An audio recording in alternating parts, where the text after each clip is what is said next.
Well, we've got a very special guest joining us. We've got none other than the man in the big red suit himself, Santa Claus.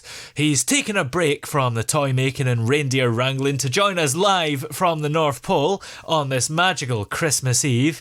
Can you hear me at that end, Santa? Yes, I can. You're coming through loud and clear. I think the aurora borealis is working in our favour. Brilliant. Now, have you got everything ready before you set sail tonight, as it were? I certainly hope so. I think everything's ready. I've made my lists. I've checked them a couple of times, and I think, yep, we're all systems go. Yes. Yes.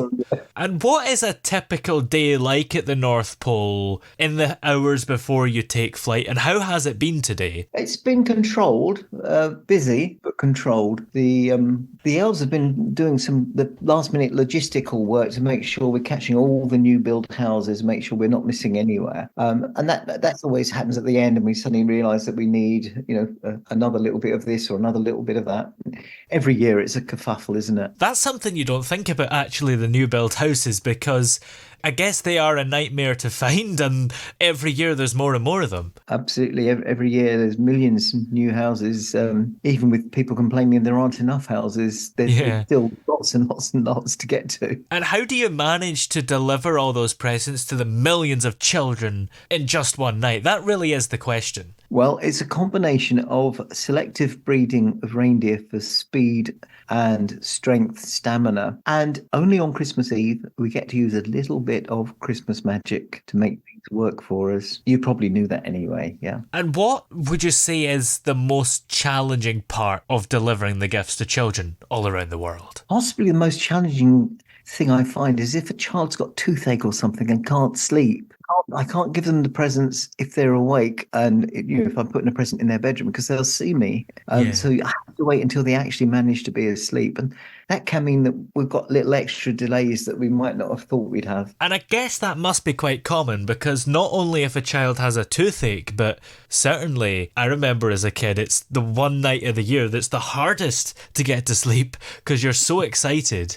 So is there a lot of waiting around that you have to do? Nothing unbearable, and largely the Mother Christmas and the elves take into account that there will be instances like that. And the elves do work tirelessly to help you prepare for Christmas. So what kind of teamwork and creativity goes into making the toys and preparing for the big day? I would have to say, if it wasn't for the elves, there would be no Christmas toys.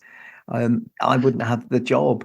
Because if you think about it, I'm just sort of the face, the talent, if you will, of Christmas. Behind the scenes, there's so much work going on. Yeah. There's you'd think of toy making, but there's also the wrapping.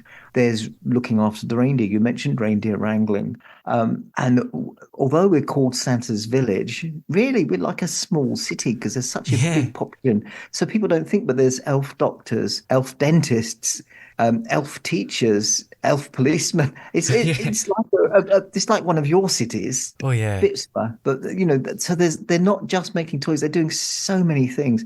And of course there's the elf scientists who've bred the reindeer with the very light bones and the huge stamina. And of course they work to develop the luminescence through some generations for Rudolph's red nose. Oh wow. And then you've got the clever ones who do the logistics, working with my wife. And do you know what one of them came up with? What?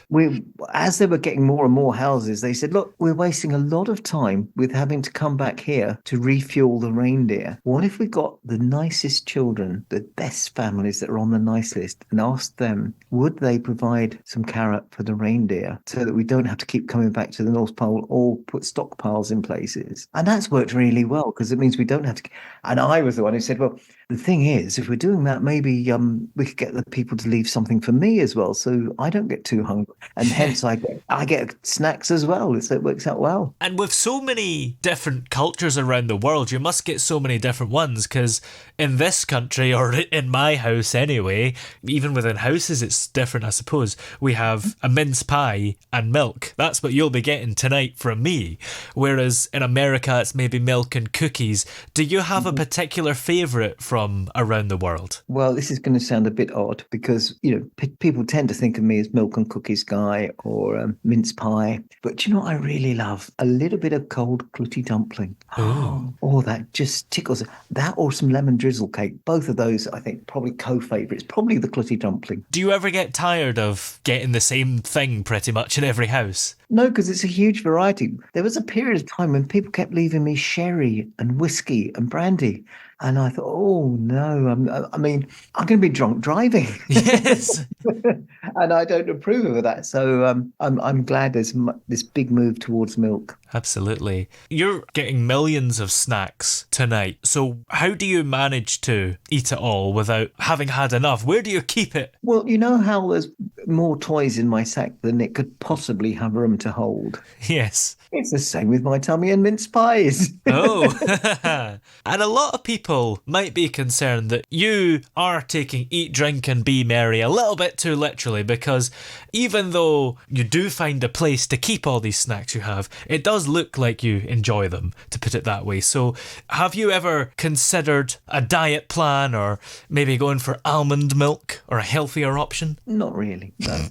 I keep myself in much better shape than I look like because I do gymnastics so that I stay fit to get up and down chimneys. Oh, yes. And speaking of chimneys, we all know you go down the chimney, but how do you get back up again? You may remember I mentioned before on Christmas Eve a bit of Christmas magic. Oh. And that's how it works. I use the magic to shoot back up. And can I just take this moment to reassure your listeners that there are 2 songs about me getting stuck in chimneys? Yes. They're not true. I have never been stuck in a chimney. Honestly, what a thing to say. No. Well, there's a first time for everything. Could happen tonight. And what about those houses that don't have chimneys? How do you get in them? Right. There, what I do is I talk to the grown-ups in the house and say, may I have your permission just on Christmas Eve to use my magic key and use some Christmas magic to come in through the door and deliver the presents? And I tell you what, you were talking about me and the chimneys. These days, I'm getting on a bit, and I will sometimes say to grown-ups, even if there's a chimney, I know there's a chimney, but do you think I could maybe just use my magic key to come in through the door? Oh, yeah. Is that easy? Yes, it is, I suppose, but it is slightly quicker than up and down the chimneys as well. It will be a long night. You'll have snacks to keep you going, but how are you going to stay energized? Because even with all the treats and milk and everything you'll get, you must get tired. I joke about gymnastics, but I do train for it. It's my big night of the year. I do train for it, and I get lots of sleep when it's not Christmas Eve. Yeah. January is a month for sleeping. It's lovely if you can go to Barbados or somewhere and stretch out by the pool and just snooze. Do you remember years ago there were adverts for things to use on mobile telephones, and they said there's an app for that? Oh, yeah. I had many naps, many naps. Oh, wow. That's great. For the children who may be worried, because there's always that anticipation on Christmas morning, isn't there, where has Santa been? And you look and there's loads of presents in the living room. He has. That's really part of the magic. But I think that kind of comes from a fear, like, will Santa forget about me? Have you ever forgotten about somebody? Or what would happen if you did? I can't imagine what would happen because we never have. We have lists and we check them. We check them thoroughly and we check them twice. And what is the criteria to get on those lists? Who will be on the nice list and who will get coal? Right. Well, can I take this chance to dispel the rumours? Well, as far as children are concerned, there is nothing but the nice list. Grown-ups, you can get bad uns that wind up on a naughty list. But children inherently belong on the nice list. They're good, they're kind, and they're learning, and they have a hard job growing up as children. And every one of them deserves their place on the nice list. Well, once you've completed your trip around the world tonight, how are you spending Christmas this year? Are you going to be with Mrs. Claus or with all the elves or the reindeer? What's happening? Yes, we've got some celebrations planned as we do every year. This year, though, they're going to be slightly quieter than usual because the elves love fireworks and they've been getting louder and louder. And they were testing them out earlier in the month, and they scared the reindeer and they scared Sprout, my dog.